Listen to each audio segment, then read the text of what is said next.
जी निस्पष्ट भूमिका मांडलेली आहे, पुन्हा पुन्हा आता त्याबद्दल बोलणं, त्यांचं बोलणं चुकीचं आहे त्याबद्दल दुमत कुणाचंच नाही आहे.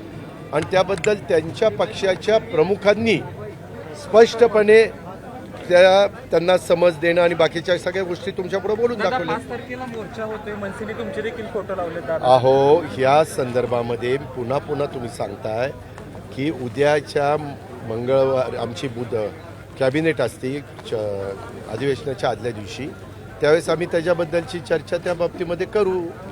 आम्ही कुणी पण ह्या गोष्टीच्या विरोध म्हणजे पहिलीपासून हिंदी सक्तीची केलीच पाहिजे ह्या मताची आम्ही नाहीतच.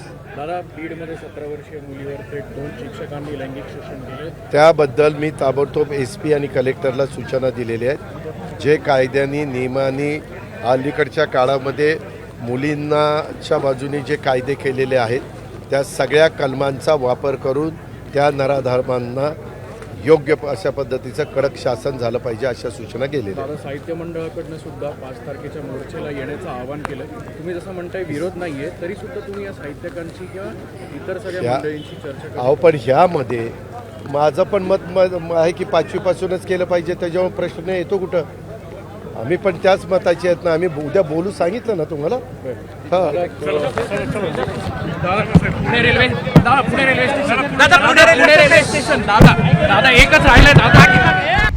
आता isakal.com आहे देशातील नंबर 1 ची मराठी न्यूज वेबसाईट. प्रत्येक अपडेटसाठी isakal.com ला नक्की भेट द्या.